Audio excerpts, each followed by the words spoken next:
Paralyzed little girl visits shelter. What the abused German shepherd did next left everyone in tears. She rolled in quietly, barely able to lift her arms. He cowered in the corner, broken and afraid. No one expected them to connect, but what happened between a paralyzed little girl and an abused German shepherd left the entire shelter staff sobbing. At Bright Paws Animal Shelter in rural Colorado, the days often blurred together: feeding, cleaning, barking, hopeful adoptions, and heartbreaking goodbyes. In the far back kennel, behind a steel gate and warning signs, lived Bruno, a large German shepherd with scars across his back and a permanent tremble in his step. He had been found chained in a junkyard, barely alive, abused, starved, and terrified of humans. Since his rescue, he hadn't allowed anyone to touch him. He didn't bark. He didn't play. He just stared at the wall, waiting for something.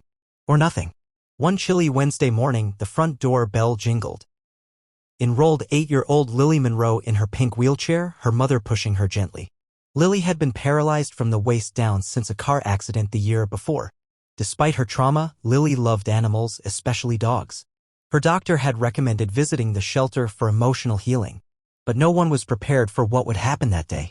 As they toured the shelter, Lily waved at the dogs, laughing when one licked her fingers through the gate. But when they reached the end of the row and Bruno's cage came into view, her expression changed. She asked softly, "Who's that one, the sad one?" The staff hesitated. "That's Bruno. He doesn't do well with people." But Lily insisted. "I want to say hi." With concern, her mom wheeled her closer. The staff stayed near, just in case. Bruno, curled in the back of the cage, opened one eye and lifted his head. He saw Lily. And for the first time in weeks, he stood up. Slowly, cautiously, he took a step forward. And then another. Shelter workers froze. Bruno stopped inches from the bars and looked at Lily. Lily extended her hand through the gate, her fingers trembling. "It's okay," she whispered. "I won't hurt you." Bruno pressed his scarred head against her hand. Everyone gasped. From that day on, Lily came to visit Bruno every afternoon after school. She would sit by his kennel, reading him books, telling him about her day, sometimes just sitting in silence.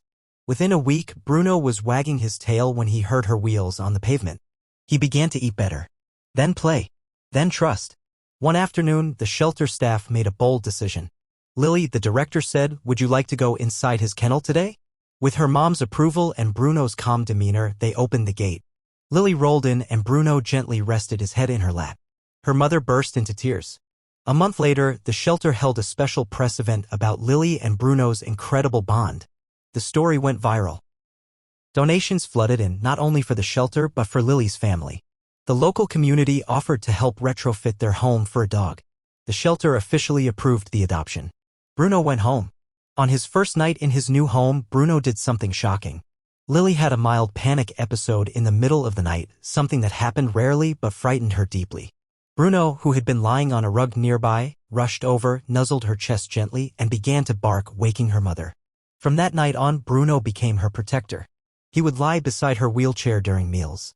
Walk beside her during therapy. Sit outside the bathroom door like a soldier on guard. He even learned to alert her mother when Lily needed help instinctively without training. They said it was like he could sense her pain. Local therapists and animal experts were amazed. Bruno, once deemed unadoptable, had become an emotional support dog by choice, his own healing rooted in Lily's love. Doctors noticed something else. Lily's posture improved. Her breathing became deeper. Her confidence returned. In 6 months, she took her first steps with braces, something they once thought impossible. And when asked by a local news reporter how she found the strength to keep trying, Lily smiled at Bruno and said, "He stood up for me, so I had to try and stand up for him."